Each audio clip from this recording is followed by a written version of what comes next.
Vamos a empezar, así que muy buenos días a todos y a todas y muy bienvenidos a la iglesia, que un domingo más recordamos que no es un lugar, no es una tradición, sino una manera de vivir, de unirnos y de reunirnos en torno a Dios, aunque sea por Zoom. Y espero que estés preparado y atento para todo lo que puede pasar esta mañana, y lo primero que vamos a hacer es conocer los anuncios que nos traen José y también nuestra pastora Carmen. Pues buenos días, hermanos. Yo voy a hacer un anuncio bastante rápido y luego ya es Carmen la que va a continuar. Pues solamente deciros que estamos trabajando pues, para mejorar la edición de vídeo e imagen que tenemos en nuestra iglesia. De hecho, vamos a utilizar esa mejora pues, para el Zoom, para que la imagen de la iglesia pues, se vea mejor. Pero sobre todo el objetivo es que cuando volvamos a reunirnos, si Dios quiere pronto, no sé cuándo, pero cuando podamos reunirnos no vamos a hacerlo al 100%. Lo que quiere decir que tenemos que usar tanto el salón de abajo como el salón superior, y para ello pues tenemos que mandar también una imagen de calidad pues arriba. Y es posible que aunque tengamos reuniones presenciales podamos seguir emitiendo Zoom para aquellos que nos podáis estar.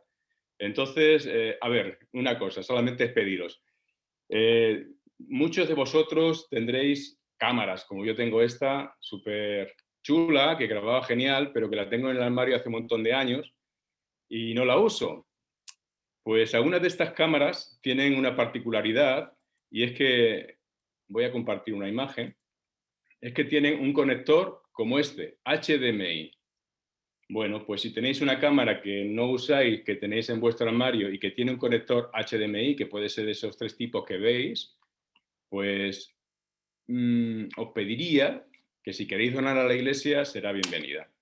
¿Por qué? Porque necesitamos dos. Tendremos que, con el nuevo sistema de imagen, necesitamos dos cámaras, aparte de la que ya tenemos en la iglesia, que tiene esa conexión, pues para poder seguir emitiendo y para hacerlo de una manera digna. Así que si tenéis esto en casa, guardado en un armario, pues poneros en contacto con David Osorio, conmigo, con cualquiera de nosotros y nada, pues lo aceptaremos con mucho gusto. Solo eso. Ya, Carmen. Muy bien, pues muy buenos días. Solamente seguir animando al jueves el culto de oración, lo estamos teniendo a las 7 de la tarde, estamos aprendiendo mucho y estamos orando mucho también unos por otros, así que anímate si puedes escaparte el jueves a las 7. El grupo de jóvenes, la IHOME, sabéis que ha cambiado su horario y solo por si hay alguien que aún está despistado, el horario actual es 9 menos cuarto, ¿vale? Y este viernes van a acabar la serie que han estado siguiendo de Gran Panorama Divino, así que no te lo pierdas. Viernes, la IJON a las 9 menos cuarto. También decir que ya desde el año pasado han habido hermanos y hermanas que han estado hablando con Evelio o conmigo o con algún responsable de su grupo acerca de la inquietud sobre el bautismo. Vale, decir que si tú estás sintiendo que es el momento de dar ese paso de obediencia, puedes ponerte en contacto puedes hablar con Evelio perfectamente y vamos a buscar la manera después de Semana Santa de iniciar lo que es el estudio de bautismos y luego ya miraremos cómo y cuándo hacerlo, ¿vale? Pero sí poder empezar a estudiar sobre este tema sin prisa, pero también sabiendo que hay hermanos que están esperando ya desde el año pasado. Nada más. Genial, pues muchas gracias José y Carmen por mantenernos al día. Y bueno, hoy es un día muy especial. Hoy es domingo y además de poder celebrar juntos, hoy justo hace un año que todos sabemos que entró en vigor el estado de alarma que pasará a la historia. Y cuando se celebran también estos aniversarios, suele ser frecuente desde los medios o desde la gente como nosotros echar la vista atrás y analizar qué es lo que ha significado ese evento. Este en concreto, que todos sabemos las trágicas consecuencias que ha tenido y es importante no olvidarlas. Pero hoy, otro 14 de marzo y otro domingo de culto, creo que puede ser también importante preguntarnos y preguntarle a Dios qué nos ha enseñado o qué nos puede seguir enseñando. Porque creo y he visto muy claramente que nuestro Dios no es el Dios del miedo, del reproche, de la condenación, sino que es el Dios de las oportunidades, del aprendizaje y del amor, aún en estos tiempos.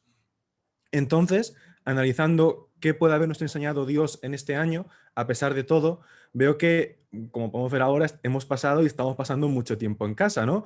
Y por consecuencia, si ahora mismo miras a tu alrededor para aprender, ¿qué es lo que ves? Ves a tu familia, que pueden ser pues tus padres, tu pareja, tus hijos, tus amigos. Estos 365 días nos hemos visto forzados a vivir con más tiempo y quizá también con más miedo, con más exposición con nuestra familia conviviente. O con nosotros mismos, y Dios si vives solo también. Y no sé si antes de todo esto pasabas tanto tiempo con ellos, pero estos encierros, estos toques de queda, nos están dando la oportunidad de mirar y cultivar a la familia con la que vivimos y la que tenemos lejos. Yo personalmente pude experimentarlo al principio del estado de alarma, cuando estuve bastante enfermo, pero pasé más tiempo que nunca con mis compañeros de piso 24/7, comiendo, viendo películas, hablando, cuidándome, también cansándome, pero entendiendo de una manera más profunda por qué los llamaba hermanos.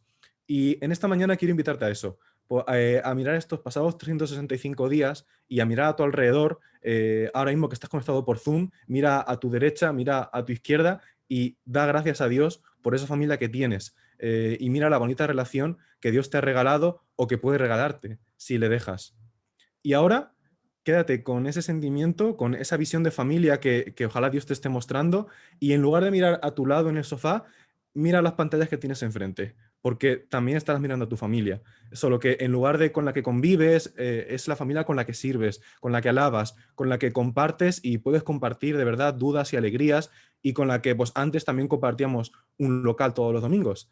Así que el reto que te quiero dejar esta mañana es que guardes esa visión de familia que ojalá de verdad Dios te esté enseñando a ti también en esta pandemia, que la cultives y que la traigas cada domingo cuando podamos volver a estar en este local, o cada jueves y cada viernes desde ya, que podemos seguir reuniéndonos. Y no te lo pido yo, porque yo soy el primero al que le cuesta esforzarse en crear esta familia. Te lo digo porque Dios me lo ha pedido a mí y creo que nos lo está pidiendo a todos de maneras tan claras como por ejemplo en Filipenses 2:2, que dice: entonces háganme verdaderamente feliz poniéndose de acuerdo de todo corazón entre ustedes, amándose unos a otros y trabajando juntos en un mismo pensamiento y en un mismo propósito. Ponerse de acuerdo, amarse y trabajar juntos. Puede haber una definición más ambiciosa pero bonita de familia que esta, porque no sé si antes del 14 de marzo de 2020 lo recordabas así, pero la iglesia es una familia, y no solo una con la que comer y ver películas, es una eterna.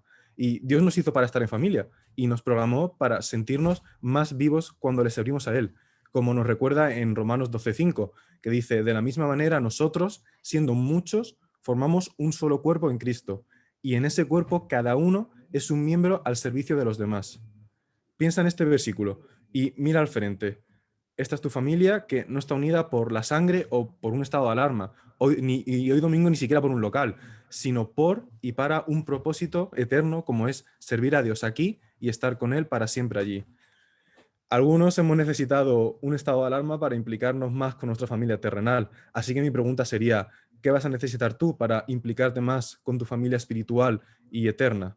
Te invito ahora ya, para acabar, a aprovechar este tiempo que empieza ya, y cuando mires al pasado, a esta situación, cuando mires a tu lado, en lugar de quedarte con la incertidumbre, deja que Dios te recuerde el poder y el amor de tener una familia y de estar en casa, y atrévete a traer eso y a intentar crearlo y disfrutarlo cada jueves, cada viernes, cada domingo presencial cuando volvamos al local, y cada domingo de manera online como vamos a hacer ahora mismo.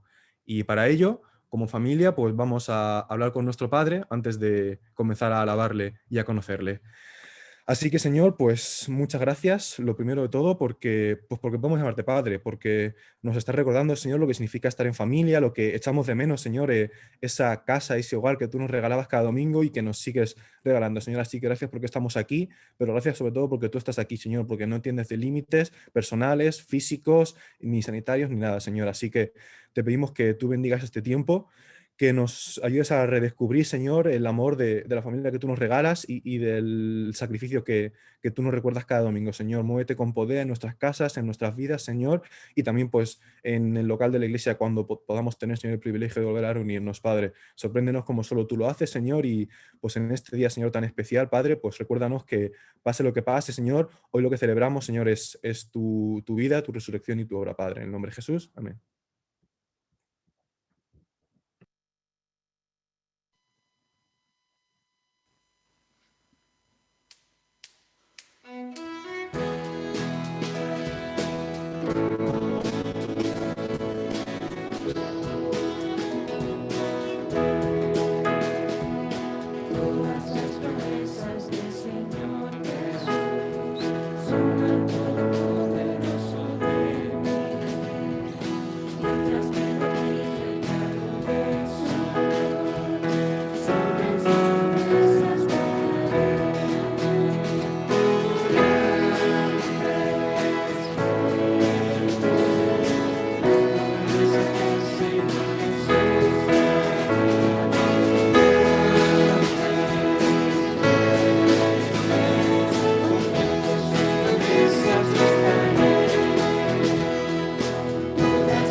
Señor, te doy gracias por esta mañana que tú nos regalas, Señor, y que, pues, ya sea desde nuestras casas o desde aquí de la iglesia, Señor, podemos alabarte, Señor.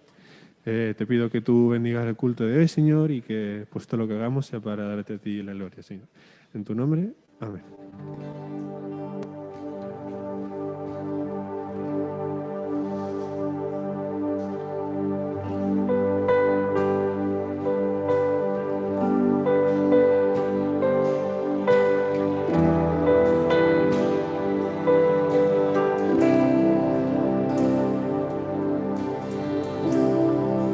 En medio del problema, cuando ya no puedo más,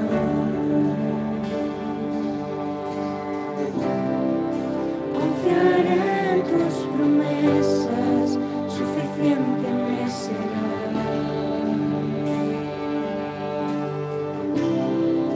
En medio de este caos, no puedo entender.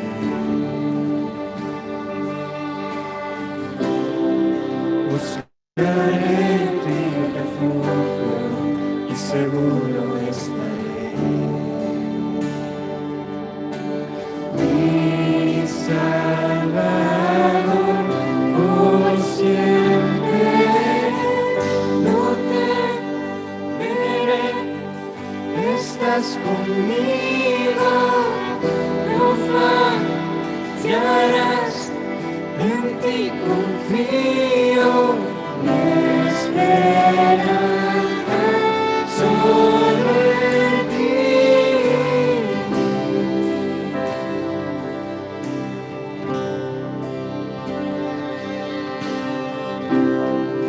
Quebrantado en el silencio, pero oírte susurrar.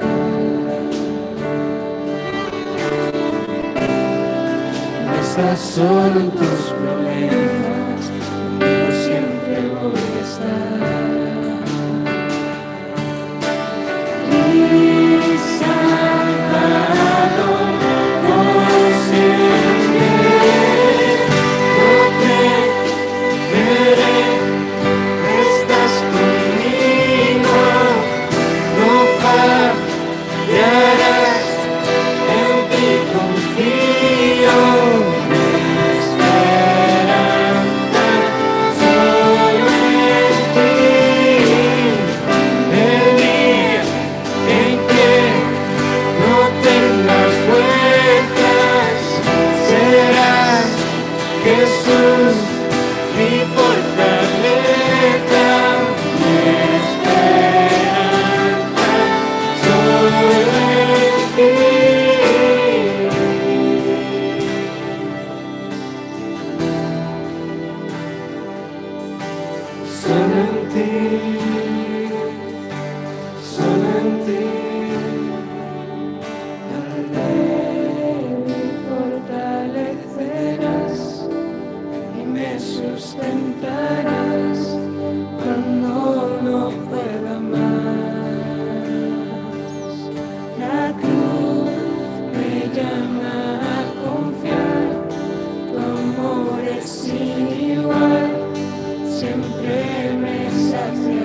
Dios del universo, Salvador eterno, Rey de toda la creación,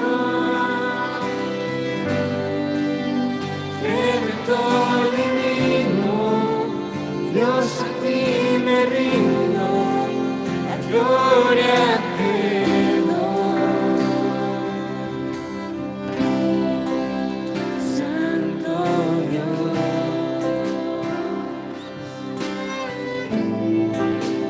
plan soberano es enviar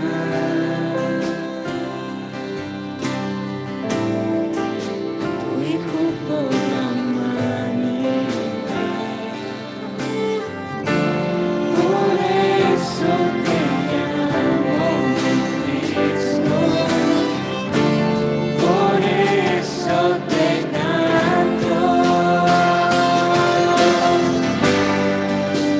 Dios del universo, Salvador eterno, Rey de toda la creación, Redentor divino, Dios a ti me rindo, gloria te doy. Santo, Santo, Santo Dios. Santo,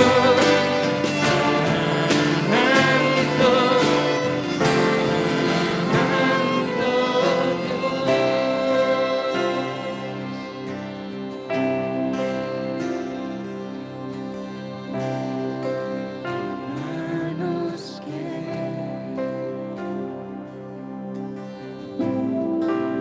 se entregaron por amor, lo que son,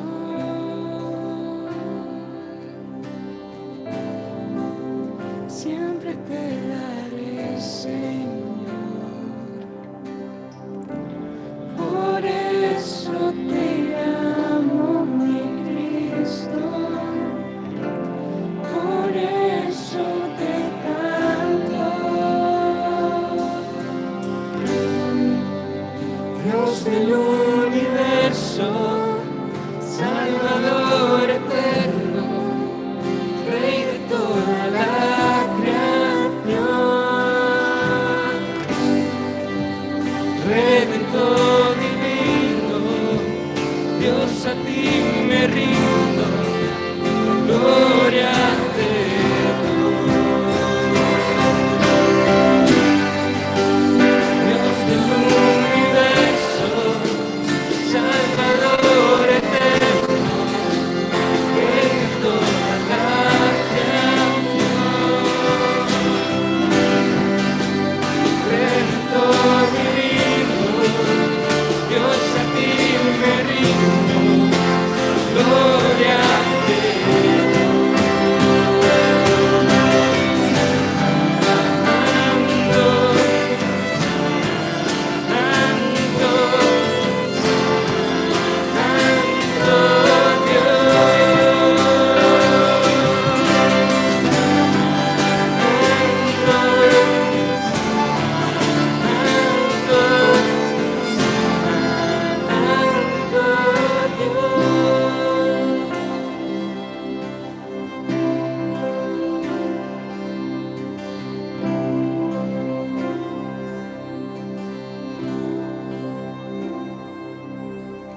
Pues sí, Padre, te damos gracias por esta mañana, Padre, por el culto que estamos disfrutando, Padre. Y te pido que todo el resto del culto salga bien, Señor, y que la predicación nos cale hondo, Padre, y que la podamos transmitir a nuestra vida, Señor, y hacer tu voluntad en tu santo nombre. Amén.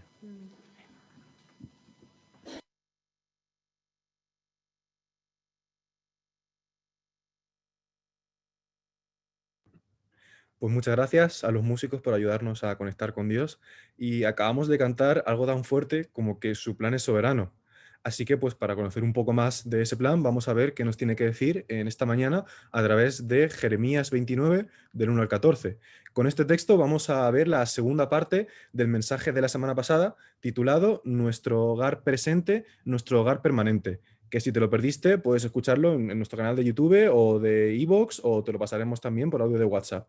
Y recordamos ahora el texto de Jeremías 24, del 1 al 14, que también creo que lo veréis en pantalla, y así podemos seguirlo todos juntos. Jeremías 29, del 1 al 14, que dice así: Esta es la carta que el profeta Jeremías envió desde Jerusalén al resto de los ancianos que estaban en el exilio, a los sacerdotes y los profetas, y a todo el pueblo que Nabucodonosor había desterrado de Jerusalén a Babilonia. Esto sucedió después de que el rey Jeconías había salido de Jerusalén, junto con la reina madre, los eunucos, los jefes de Judá y de Jerusalén, los artesanos y los herreros. La carta fue enviada por medio de Elasá, hijo de Safán, y de Gemarías, hijo de Gilquías, a quien Sedequías, rey de Judá, había enviado al rey Nabucodonosor, rey de Babilonia. La carta decía: Así dice el Señor Todopoderoso, el Dios de Israel, a todos los que he deportado de Jerusalén a Babilonia. Construyan casas y habítenlas, planten huertos y coman de su fruto. Cásense y tengan hijos e hijas, y casen a sus hijos e hijas, para que a su vez ellos les den nietos. Multiplíquense allá y no disminuyan. Además, busquen el bienestar de la ciudad a donde los he deportado, y pidan al Señor por ella, porque el bienestar de ustedes depende del bienestar de la ciudad. Así dice el Señor Todopoderoso, el Dios de Israel. No se dejen engañar por los profetas ni por los adivinos que están en ustedes. No hagan caso de los sueños que ellos tienen. Lo que ellos les profetizan en mi nombre es una mentira. Yo no los he enviado, afirma el Señor. Así dice el Señor. Cuando a Babilonia se la hayan cumplido los 70 años, yo los visitaré y haré honor a mi promesa en favor de ustedes y los haré volver a este lugar, porque yo sé muy bien los planes que tengo para ustedes, afirma el Señor, planes de bienestar y no de calamidad, a fin de darles un futuro y una esperanza. Entonces ustedes me invocarán y vendrán a suplicarme, y yo los escucharé. Me buscarán y me encontrarán cuando me busquen de todo corazón. Me dejaré encontrar, afirma el Señor, y los haré volver del cautiverio.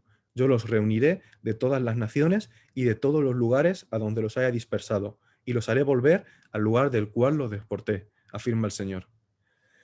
Creo que la palabra es realmente clara y relevante, pero para que lo sea aún más, voy a pedirle ahora a Pablo que pueda orar por nuestro pastor Evelio para que Dios le use para hacernos ver e interiorizar este mensaje.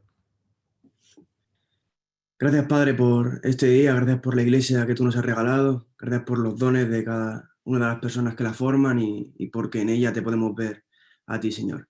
Ahora te quiero pedir por mi Padre, Señor, por el tiempo que va a tener, por la palabra que tú has ido trabajando en su corazón, Señor, durante estas semanas. Y te quiero pedir que sea una palabra que no venga en saco roto, sino que siga perforando nuestro corazón de tal forma que siga mejorando y siga convirtiendo el proceso en un lugar, el lugar que tú deseas, Señor. En tu santo nombre, amén.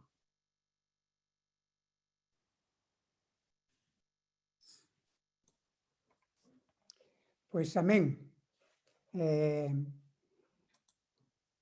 Buenos días a todos, buenos días a los que me estáis viendo en este momento por Zoom, por medio de Zoom, por los que estáis también pues allí en la capilla de nuestra iglesia, a la que estamos ya deseosos de podernos juntar, y también a todos los que después nos seguís, porque esto es una gran congregación, por YouTube y por todos otros medios que disponemos y que nos asombra de que puedan seguir tantas personas.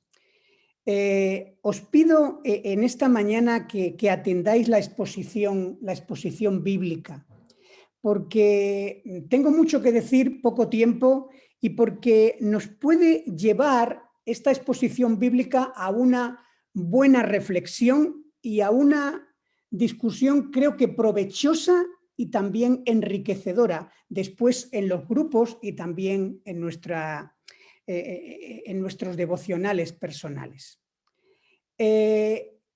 Quisiera leeros para comenzar 3 WhatsApp que he recibido de aquellos que después de la exposición bíblica el domingo pasado me mandasteis, y creo que resumen resumen con mucho acierto lo que yo quería transmitiros. El primero dice así: qué privilegio y qué descanso saber que el Señor está al control de todo y de todos. El segundo dice: en un momento en el que veo que la iglesia X, está hablando de su iglesia donde se congrega en este momento, está medio asustada y cada noticia que sucede se ve como una derrota para los cristianos. La verdad, no me gusta ver tanto desaliento. Por eso me gustó mucho la predicación, porque nos tiene que dar paz, confiar en lo que confiamos y creemos, de que Dios está al control de todo lo que ocurre, independientemente a priori que nos pueda parecer bueno o mal. Y por último, dice así: Dios tiene el control. ¡Qué paz! ¡Qué emoción saberlo y experimentarlo como hija de Dios! Sin olvidar la visión de que este mundo es mi hogar también. Y Dios me ha puesto en él con un propósito. Qué buen resumen, ¿verdad, hermanos? Qué buena síntesis de lo que vimos la semana pasada. La perspectiva correcta es tener una amplia visión de la soberanía de Dios, ver el mundo y todo lo que acontece descansando y confiando en el Señor. Que el Señor tiene un plan perfecto, sabiendo que todo está bajo su control, que el Señor está sentado en el trono como rey que gobierna el universo, que las riendas de la historia de la humanidad siguen estando en sus manos, que toda circunstancia realmente siguen siendo cosas buenas. Y esto, además, hermanos, nos sigue guiando a su pueblo a pesar de su incredulidad y de su desobediencia. Y que incluso en medio de esta poderosa Babilonia en la que seguimos estando, continúa cumpliendo sus propósitos y también sus promesas. Dios está al control de todo y por encima de todo. Hermanos, nadie está por encima de él. Y aunque desde el plano humano, para aquellos judíos deportados era como vivir en otro planeta, se sentían fuera de lugar en medio de una nación, de una cultura, de un gobierno que les era hostil. Pero el profeta les dice de nuevo ahí: es Él, es Dios quien nos ha traído hasta aquí. Claro, pero aún así, ellos se decían unos a otros: este lugar nunca podrá ser nuestro hogar. Sin embargo, Dios continúa hablando y les dice en primer lugar algo importante. Como vimos la semana pasada, versículo 5. ¿Nunca podrá ser nuestro hogar este hogar? Sí. Sí, les dice, vivid en Babilonia, estableceos en Babilonia, edificar casas, dice ahí, edificar casas, habitarlas, plantar huertos, comer de su fruto. No os quedéis en tiendas de campaña, estableceos, porque vais a estar tiempo aquí en este lugar. Dios les recuerda que van a estar 70 años. Y aunque algunos profetas falsos estaban diciendo que solo era cuestión de 2 años, pero eso era lo que la gente quería oír, pero no es lo que Dios había dicho. En los versículos 8, 9 y 10 que hemos leído, el Señor les dice que no os engañen, ni atengáis los sueños que estos sueñan. Falsamente profetizan, no los envié yo. Estas palabras son palabras de hombre, no son palabras que vienen de Dios. Dios los tenía y los quería donde ahora estaban. El llamado al pueblo es que aprendan las maneras de este pueblo donde ahora están, que se integren todo lo mejor que sepan o puedan. Si vais a vivir en otro país, en otra nación, debéis integraros en la cultura de ese país. Aprended el idioma, sus costumbres, sus tradiciones. Y da un paso más, versículo 6. Y dice, casaros, engendrad hijos, multiplicaos, vivid, sembrar, vivir contentados, teniendo gozo. No deis lugar a la desesperanza, sino traed, como Dios quiere traeros, un mensaje de esperanza en una patria que no es la vuestra. El Señor les está diciendo aquí: asentaos, vivid, disfrutad, estableced un futuro en esta ciudad impía, pagana, idólatra. Dejaos de tonterías, de pamplinas, de argumentos santurrones y mentecatos. De escaso juicio. Mi voluntad es que vayáis a un hogar y hagáis un hogar presente en Babilonia. Es decir, multiplicaos. Ya sé que sois extranjeros, que sois peregrinos, que vuestros ojos están en otro lugar. Pero vivan con la mirada en el cielo, pero con los pies en el suelo. Vivan como las demás personas viven. Vivan normales, establezcanse como buenos ciudadanos en Babilonia. Hay gente que cuando ve la cosa dura, oscura, y la ve complicada, piensan que no pueden tener hijos, que no pueden comprar casas, que no pueden montar un negocio. Yo recuerdo a una pareja que vino un día a nuestra casa cuando estábamos recién casados y era la guerra del Golfo. Y ellos nos dijeron que habían decidido seguir en alquiler, que no iban a tener hijos, por supuesto. Cuando se marcharon, yo reflexioné sobre esto y no les dije nada en aquel momento. Pero la verdad es que pensaba, bueno, vosotros estáis pensando más en vosotros que en vuestros hijos. Yo doy gracias que en nuestra iglesia la gente se sigue casando, que la gente sigue teniendo natalidad y que aunque la natalidad en España ha bajado mucho en la pandemia, las parejas que conocemos van bien, van bien por ahí. Es que alguno dirá, pero pastor, la cosa está dura. Además estamos de paso. Mirad, hay una frase de Martín Lutero que siempre me ha hecho mucho bien. Es una frase extraordinaria en este sentido. A mí me da mucho bien pensar en esta frase. Él decía, el gran reformador Lutero, decía, aunque el final del mundo sea mañana, fíjate bien, aunque el final del mundo sea mañana, hoy plantaré manzanos en mi huerto. En algunas ocasiones me habéis escuchado decir que para ser espirituales no hay que ser espiritualoides. Ni para vivir como discípulos debemos comportarnos en este mundo como extraterrestres. Dios nos llama a ver toda la tierra, nuestra población y también nuestra profesión como punto de misión. No somos mundanos por vivir en el mundo. No podemos confundir lo humano y lo carnal. Es más, no es uno mundano por disfrutar de las cosas buenas de este mundo, de esta vida. Se puede ser disfrutón, y por cierto, Jesús, si hablamos de estos términos, recordáis lo que se decía de él, que era comilón y bebedor. El Señor era muy disfrutón y era una persona espiritual. Es lo que decía el apóstol Pablo escribiéndole a los filipenses, sé tener y no tener.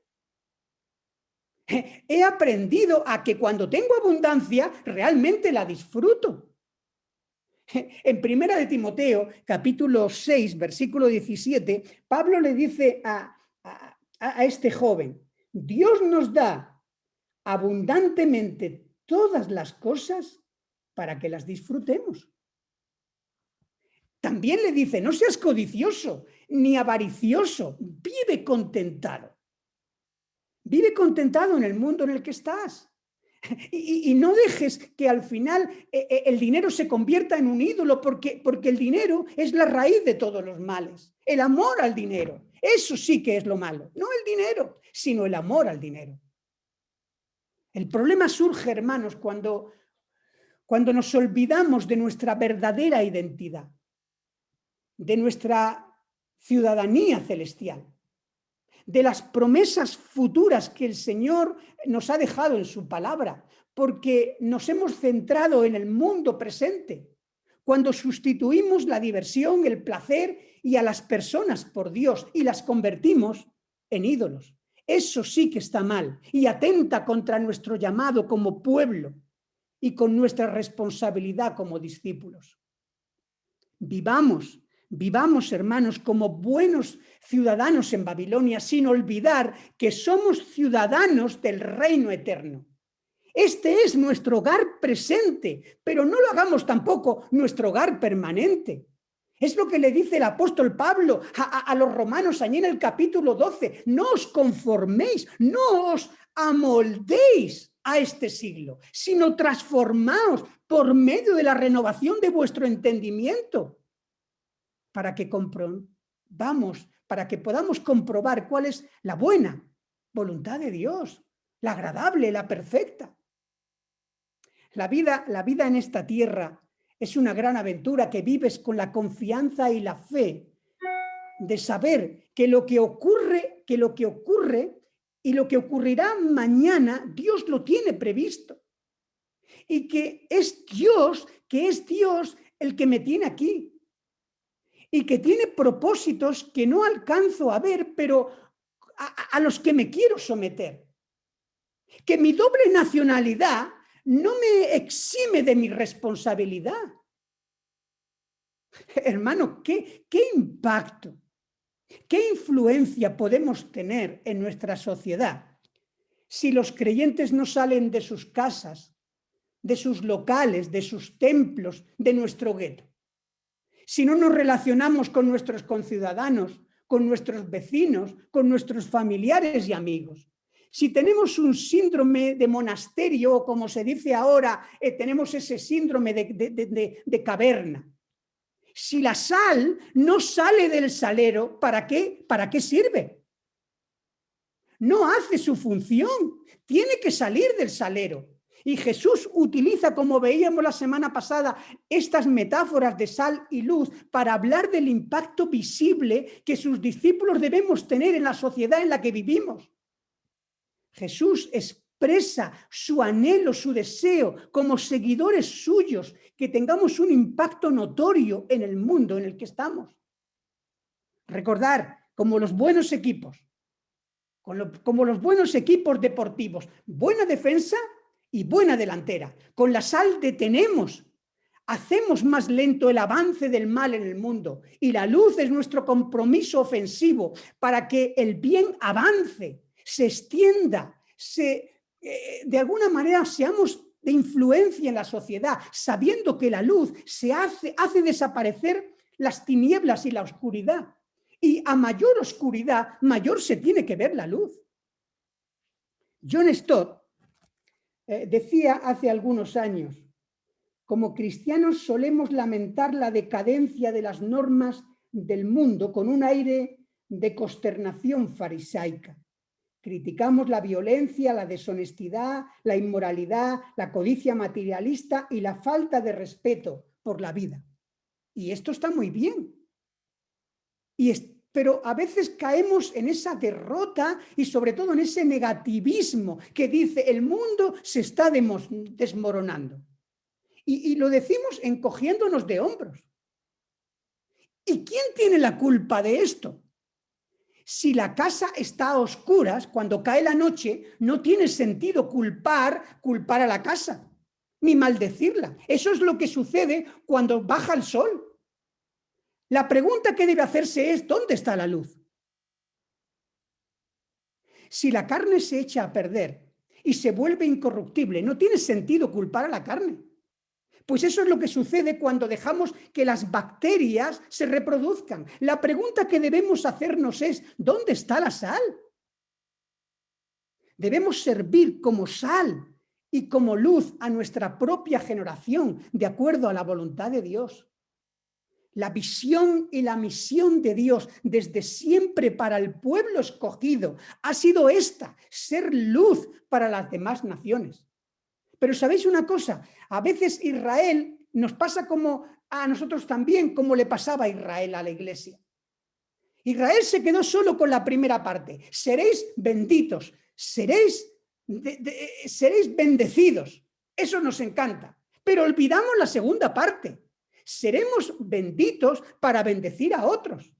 Hemos sido bendecidos para bendecir. Hemos sido enriquecidos para compartir. Y como iglesia debemos seguir cumpliendo con este cometido divino de detener el mal, que el mal no avance y a su vez que el bien se propague. Y que se propague con nuestros actos, con nuestras actitudes, sembrando semillas. Nada ni nadie nos puede impedir hacer bien en Babilonia y hacer que ese bien se propague aquí y ahora. Pero fijaros que incluso va más allá. En segundo lugar, versículo 7 dice: procurad la paz de la ciudad a la cual os hice transportar, rogad por ella al Señor, porque en su paz tendremos paz. Este mandato era, como decíamos la semana pasada, contra natura. No solamente era contracultural, sino que era contra natura para un judío. Buscar el bienestar de Babilonia y orar a Dios por sus enemigos. Esto es de locos. Pero fijaros que dice que hay que buscar la paz. La palabra paz en hebreo es la palabra shalom. Y shalom es mucho más que paz. Es mucho más que ausencia de guerra o tranquilidad. Significa plenitud. Estad completos, bienestar. Incluye lo físico, lo psíquico, lo material, lo emocional, lo espiritual. Procurad ese shalom en Babilonia, en la ciudad. ¡Guau!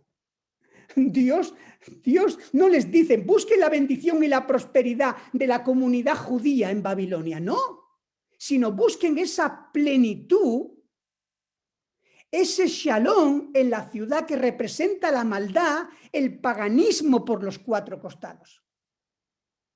Dios le pide a su pueblo en el destierro que ruegue por la ciudad que los tiene cautivos.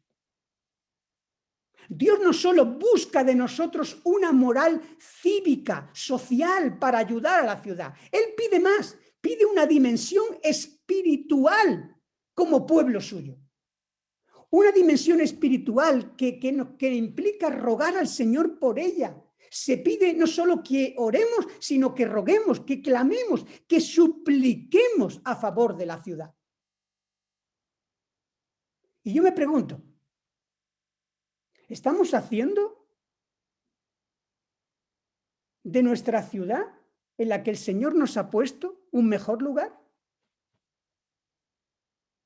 ¿Estamos intercediendo por ella?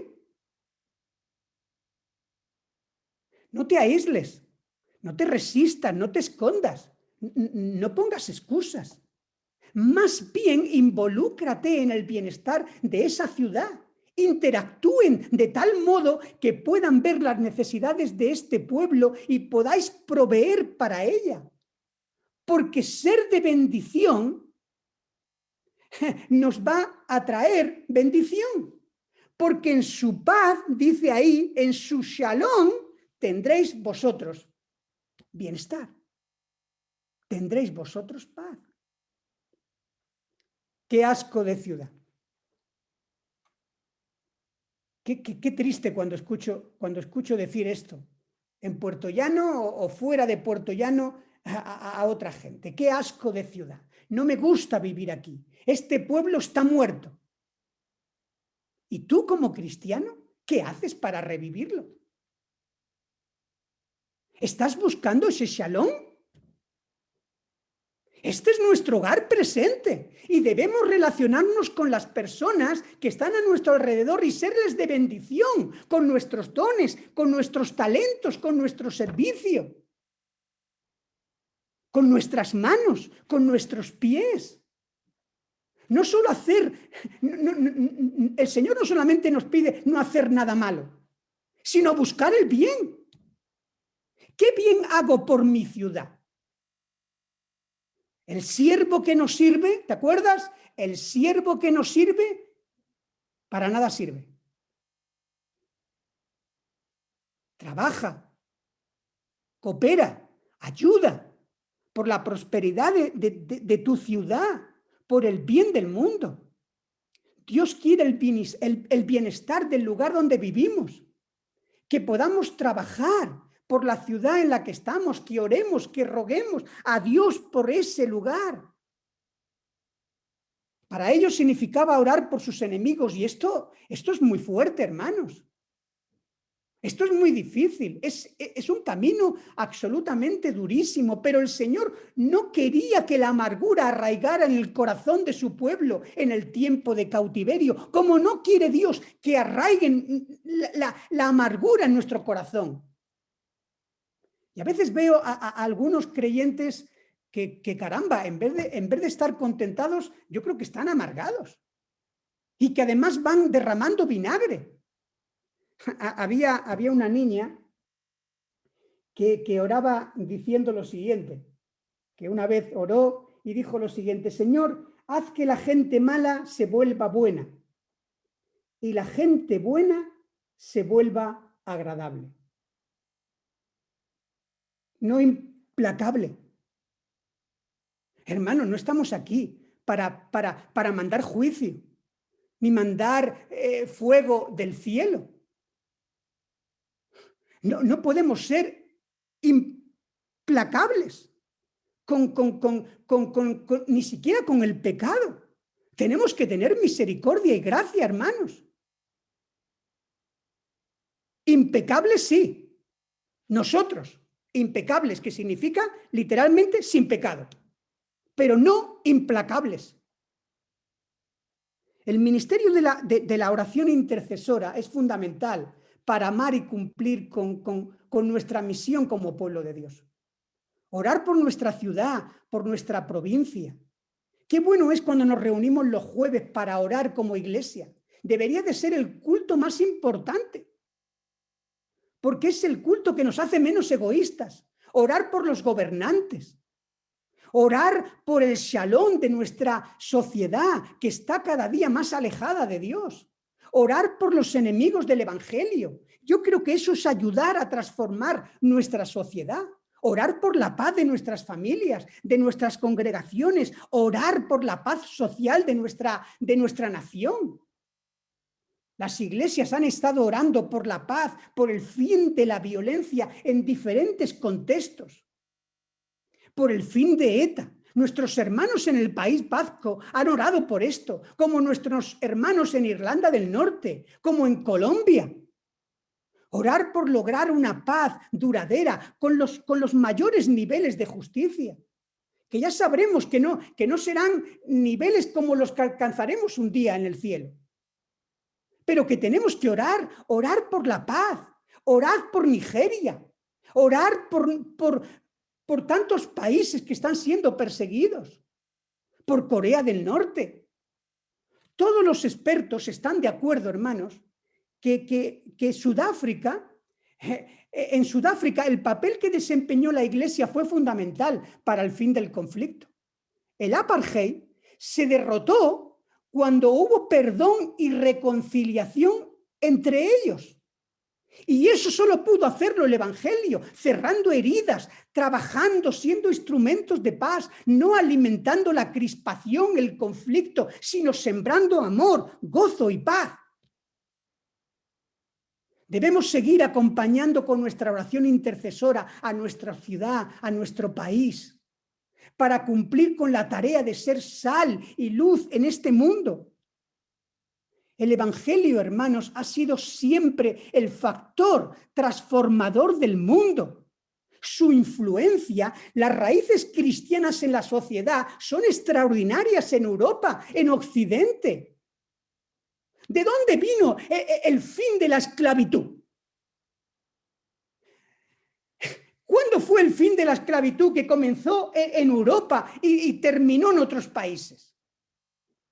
El papel de la mujer en la sociedad, la dignidad del niño, el cuidado de huérfanos, de viudas, el tema de la seguridad social. ¿Habéis pensado quién realmente comenzó? Tendríais que estudiarlo para daros cuenta que tuvo mucho que ver la Reforma protestante. La libertad de conciencia, la libertad de culto, la sociedad del bienestar, movimientos como la Cruz Roja. Una predicación que no solo es anuncio, sino también en ocasiones denuncia. El Evangelio anuncia la buena nueva y también denuncia las estructuras de maldad, de pecado que existían en el mundo y que son diabólicas. ¿No era diabólica el tráfico de seres humanos? ¿No lo está siendo hoy con la trata de mujeres? Cuando proclamamos el Evangelio y la gente cree en el Evangelio, producimos mejores personas, mejores ciudadanos, con vocación de justicia, de sensibilidad social, entrega a los demás, con motivaciones puras y actitudes correctas. Y cuando esto no se da, deberíamos preguntarnos qué Evangelio estamos proclamando o qué Evangelio incluso hemos recibido. Una de las preguntas que siempre nos han hecho a los que estamos involucrados en la Iglesia, pues es cómo cuando hemos tenido incluso hasta 20.000 kilos de alimento que repartir en Puerto Llano y que venían 4 camiones a la iglesia y teníamos que estar allá apilándolo como pudiéramos y pidiendo que no se muriese nadie porque teníamos que celebrar un sepelio. ¿Cómo lográis movilizar a tanta gente, a tantos voluntarios, siendo una iglesia pues modesta como la que somos?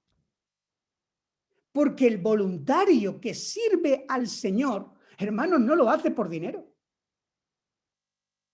Ni lo hace por reconocimiento, ni por el aplauso. No hay nada malo en esto, siempre que no sea el fin. Pero nuestra motivación como cristianos es otra, nuestra recompensa es otra, y por eso servimos como servimos.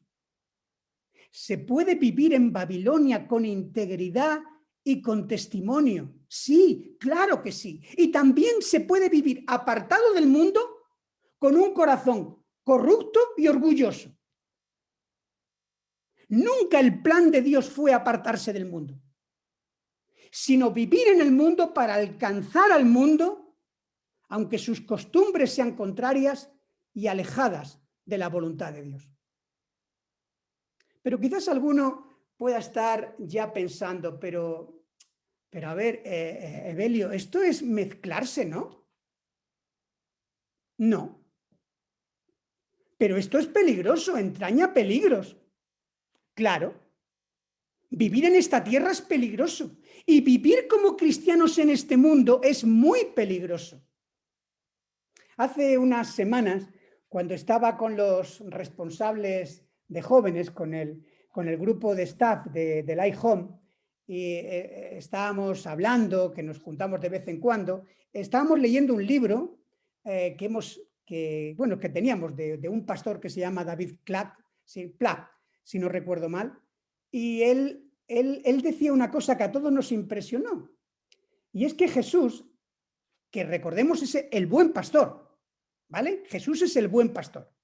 Y el buen pastor, no yo como pastor, sino el pastor, el obispo de los pastores, el buen pastor, dice que nos envía como ovejas en medio de lobos.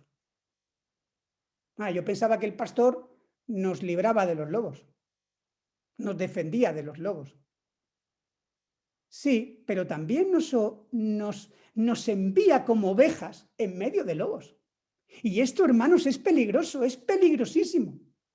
Nosotros vivimos en Babilonia sin ser de Babilonia para ganar a los babilónicos, buscando su bienestar, su bendición y prosperidad, pero sin perder nuestra identidad, nuestra integridad y nuestra fe. Ya sé que esto es el más difícil todavía, como se gritaba en los circos.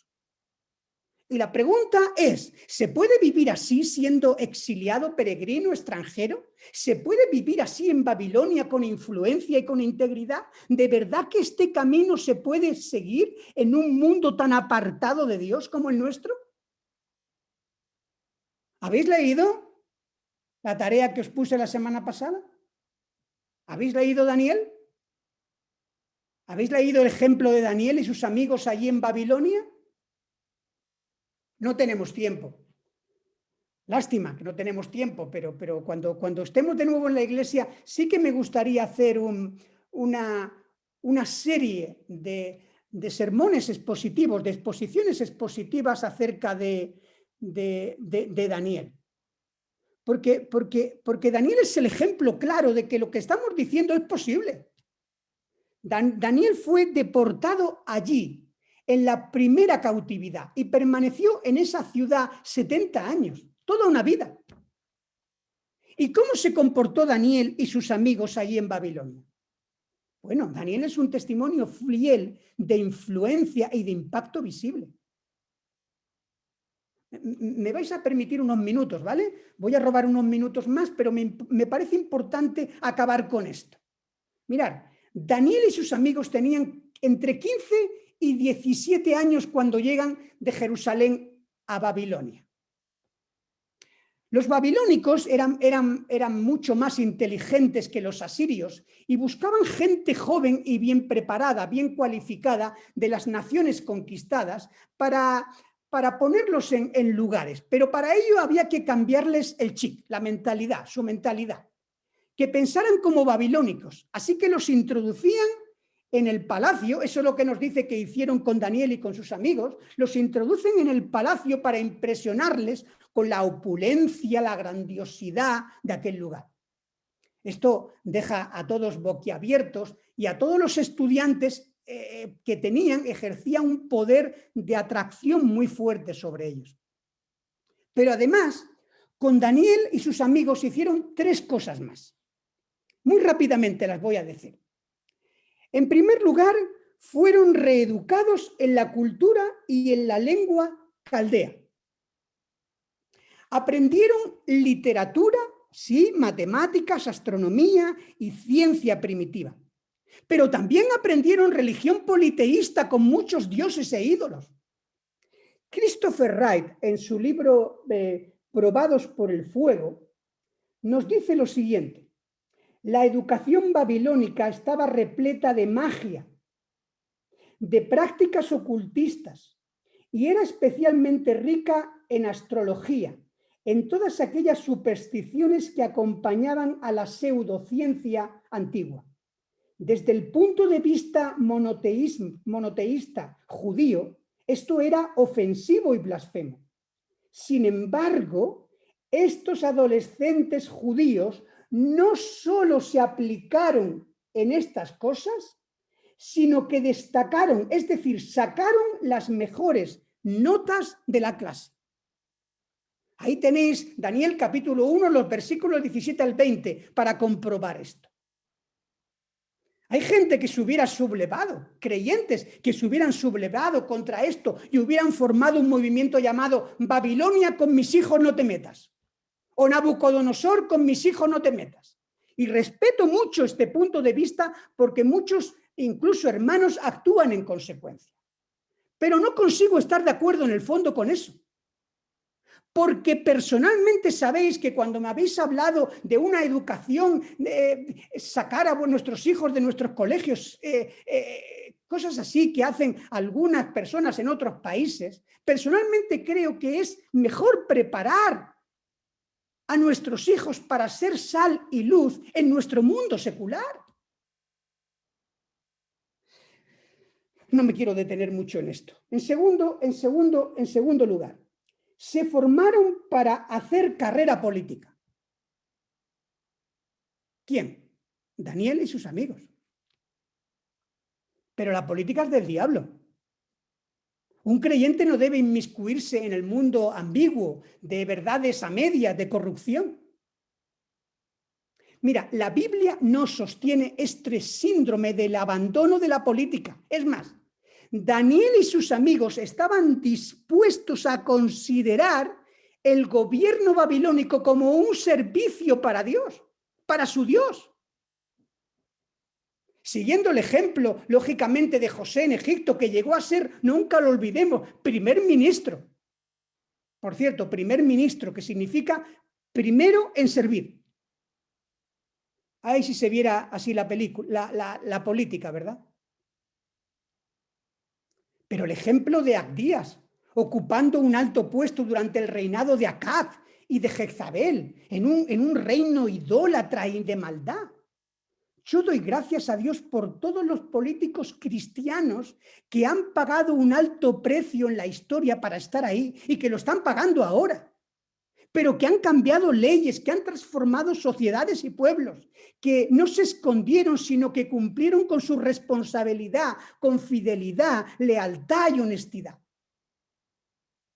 Ahí tenéis el ejemplo de incluso la película que vimos, no sé si recordáis, ahí en la iglesia, la película que tiene el título del himno, ¿verdad? Que cantamos, Sublime Gracia.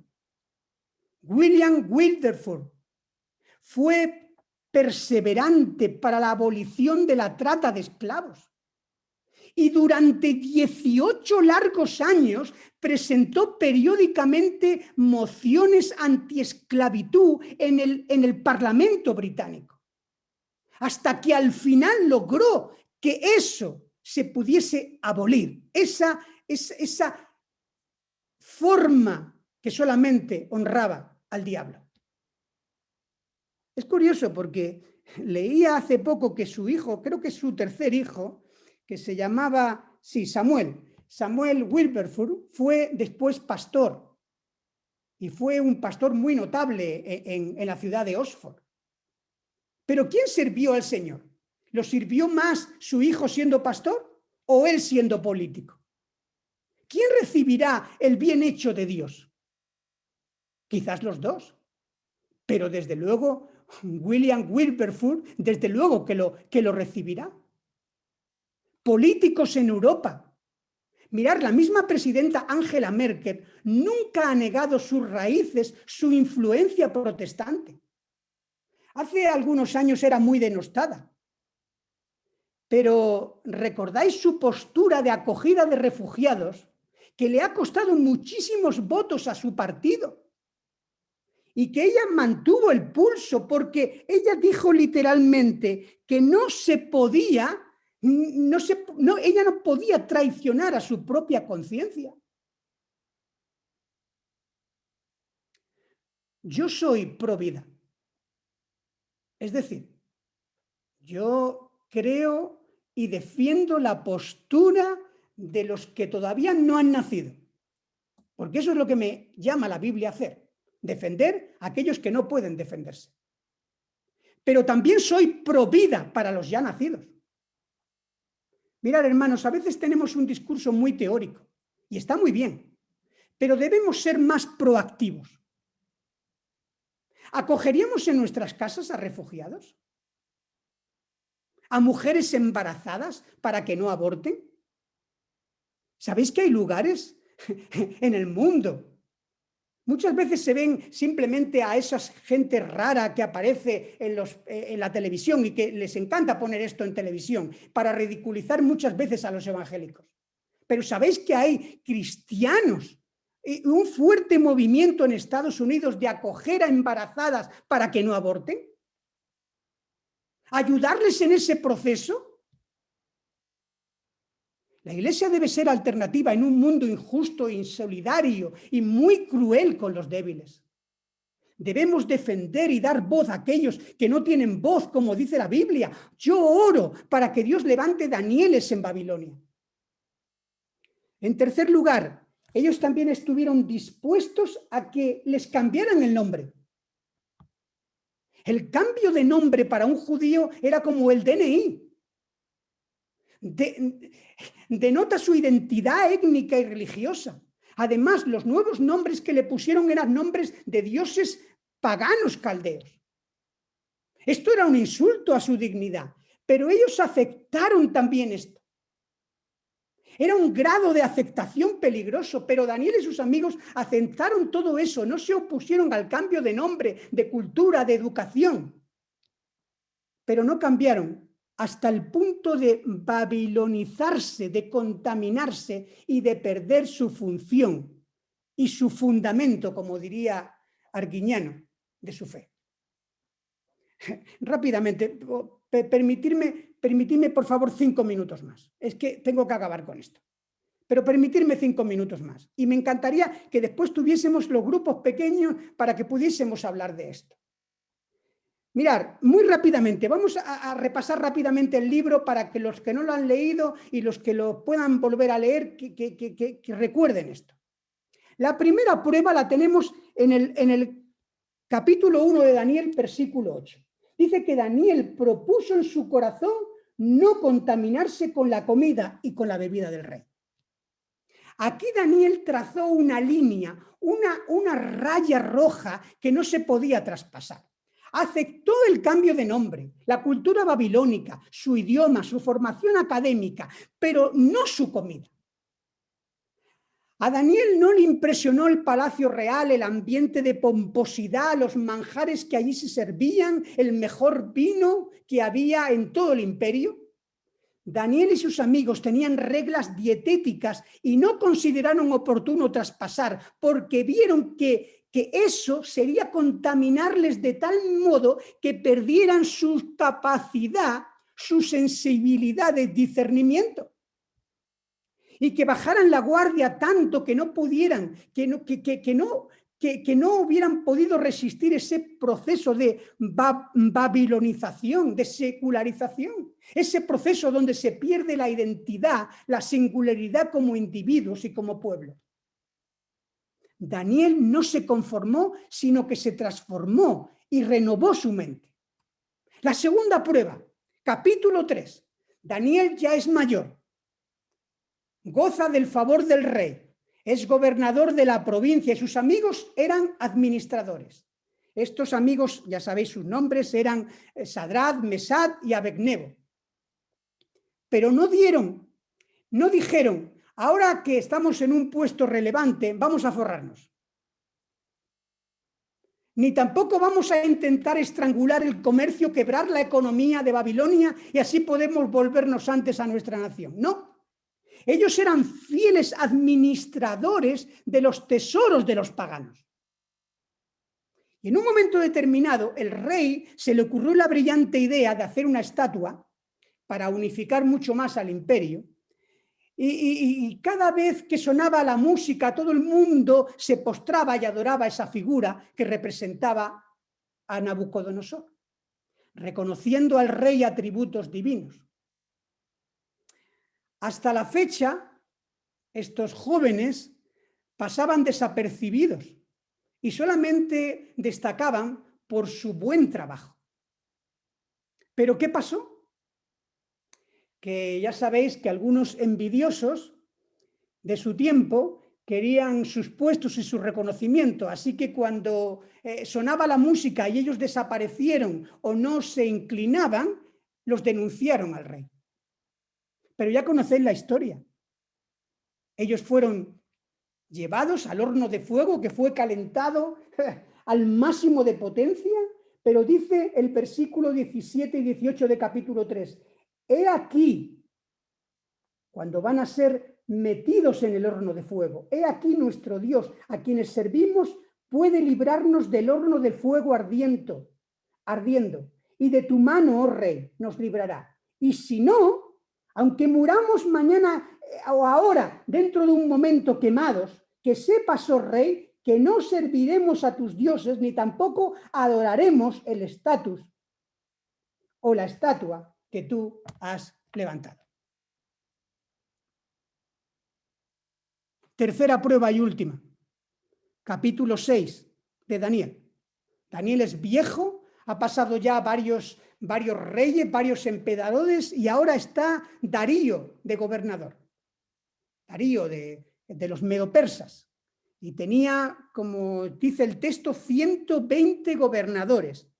Y 3 eran los principales. Y Daniel era uno de esos 3.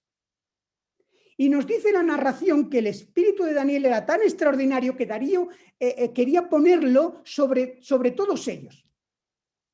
Pero enseguida la envidia profesional de los funcionarios hizo su aparición. Y buscaron un motivo para acusar a Daniel.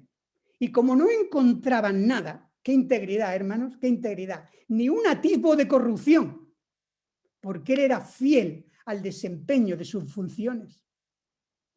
Ni caja B, ni financiación indebida, ni cuentas en paraísos fiscales.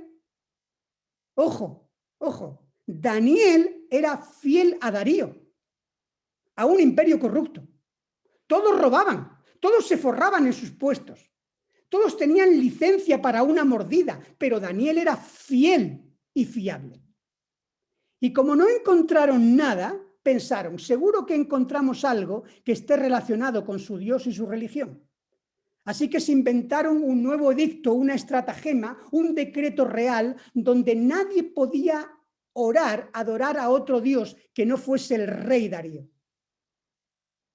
Así que al rey le pareció una buena idea porque aumentaba lógicamente su vanidad, su ego, y se firmó este edicto. Y mirad lo que hizo Daniel, capítulo 6 de Daniel, versículo 10. Cuando Daniel supo que el edicto se había firmado, se agazapó, se escondió. No, ¿qué dice? Cuando Daniel supo que el edicto del rey había sido firmado, entró en su casa y abiertas las ventanas de su cámara que daban hacia Jerusalén, se arrodilló 3 veces al día y oraba y daba gracias delante de su Dios, como solía hacer antes. Esto hace la diferencia, hermanos y amigos. Mucha fe y mucho coraje. No manifestaciones y grandes proclamas propagandísticas que están movidas en su gran mayoría por intereses económicos y sociales. Esta es la visión y la misión, hermanos. Nuestra indiferencia y falta de cooperación en la vida presente, en el bienestar de nuestra ciudad, de nuestra nación, no está relacionada, no tiene nada que ver con la espiritualidad, con guardarnos en santidad, en pureza, para no contaminarnos con este mundo, sino más bien responde a la mentalidad actual, egoísta, materialista, egocéntrica. Este individualismo radical que nos ha calado muy hondo y que muchas veces lo que nos hace ni siquiera es ni comprometernos con nuestra iglesia local. Cuidado, hermanos, con perder nuestro papel y nuestra razón de ser y de hacer iglesia en el mundo que nos rodea. Daniel y sus amigos son un ejemplo de lo que significa pensar en otros, estar dispuestos a arrimar el hombro, a no eludir la responsabilidad como creyentes que tenemos en medio de nuestra Babilonia particular. Daniel nos sigue estimulando con su ejemplo, con una fe íntegra e integral, a ser verdaderos servidores, fieles y eficaces, considerando nuestro servicio al rey de Babilonia como un servicio al rey del universo, esperando y también confiando en sus propósitos y en sus promesas. Y permitirme terminar con estos versículos de Jeremías 29, del 10 al 14. Así dice el Señor: cuando a Babilonia se le hayan cumplido los 70 años, yo los visitaré y haré honor a mi promesa en favor de vosotros y los haré volver a este lugar. Y ahora sí podemos interpretar bien este texto, porque yo sé muy bien los planes que tengo para vosotros. Afirma el Señor, planes de bienestar y no de calamidad, a fin de daros un futuro y una esperanza. Entonces vosotros me invocaréis y vendréis a suplicarme y yo los escucharé. Me buscaréis y me encontraréis cuando me busquéis de todo corazón. Me dejaré encontrar, afirma el Señor, y los haré volver del cautiverio. Yo los reuniré de todas las naciones y de todos los lugares a donde hayan sido dispersados, y los haré volver al lugar al cual los deporté, afirma el Señor. Que el Señor os bendiga, que el Señor nos ayude. Espero que la palabra haya calado bien en nuestra mente y especialmente en nuestro corazón para que dé el fruto para lo cual ha sido sembrada. Que el Señor os bendiga.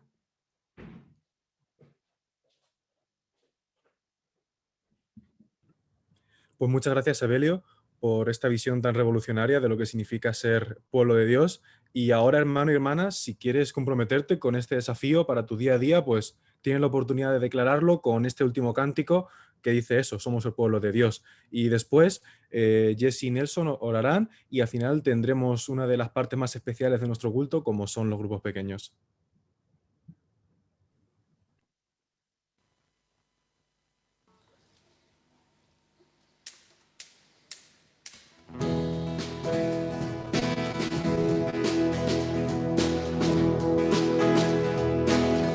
Somos el pueblo de Dios, somos un pueblo especial, llamados para anunciar las virtudes de aquel que nos llamó a su luz. Somos el pueblo de Dios, su sangre nos redimió y su espíritu dio para darnos poder y ser testigos de él. Llevaremos su gloria a cada pueblo y nación. Daremos esperanza, llenas de salvación,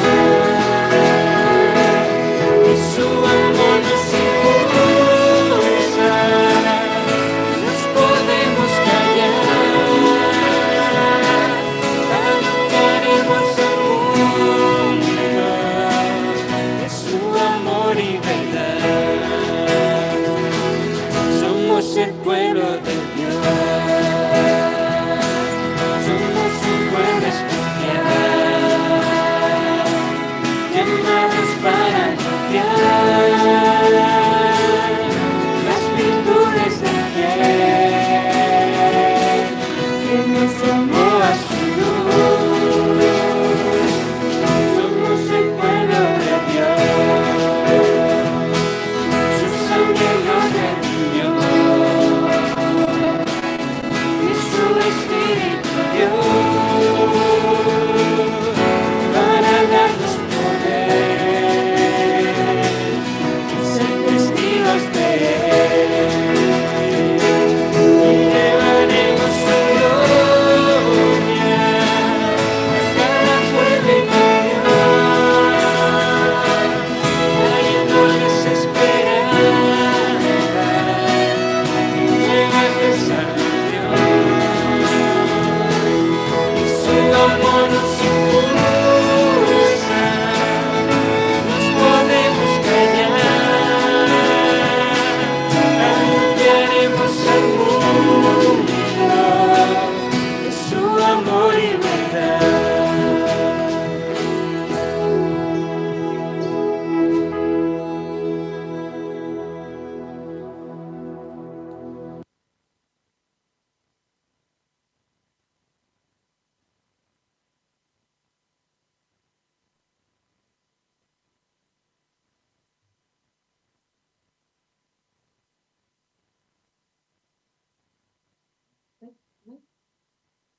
Amado Dios, te damos muchas gracias, Señor, por haber hablado poderosamente a nuestras vidas hoy. Te damos gracias, Señor, porque este mensaje nos estimula, Señor, a seguir siendo luz en medio de las tinieblas, Señor, y a poder seguir siendo esa sal que sale, Señor. Ayúdanos, Señor, a seguir, Señor, teniéndote en el centro de nuestra vida, Señor, y de nuestro corazón, y poder seguir sirviendo, Señor, sirviéndote a ti, Señor, y ayudar, Señor, a prosperar en el lugar que tú nos pongas, Señor. Yo te pido, Dios mío, que tú bendigas a nuestro pastor, Señor, y que lo sigas usando poderosamente. Gracias, Señor, en el nombre de Jesús. Amén. Gracias, Señor, porque en ti tenemos una identidad. Ayúdanos, Señor, a entender esto, en que en el lugar donde tú nos pongas, allí tenemos que ser sal y luz. Padre Santo, ayúdanos a entender, Señor, que siempre estás con nosotros. Gracias, Padre Santo, porque por encima de toda situación, tú tienes el control y tenemos un Padre Celestial que cuida de nosotros, que estamos en tus manos. Gracias, Señor. Ayúdanos a valorar esto, a andar como tú quieres que andemos en esta vida, Señor, a brillar, a que el mundo te vea a ti en nuestras vidas, Señor. Gracias por la iglesia, gracias por cada familia, por cada hermano. Te pido que los bendiga, Señor, y que estas palabras se queden plasmadas en lo más profundo de nuestro corazón y que podamos cada día meditar en ellas, Señor. Gracias, Padre, en el nombre de Jesús. Amén, Señor. Pues llegamos ya a la última parte de nuestro culto, donde pasamos de oír de la palabra a hablar sobre ella. Y hoy tenemos muchos temas que debatir, como de qué manera práctica podemos servir a esta sociedad,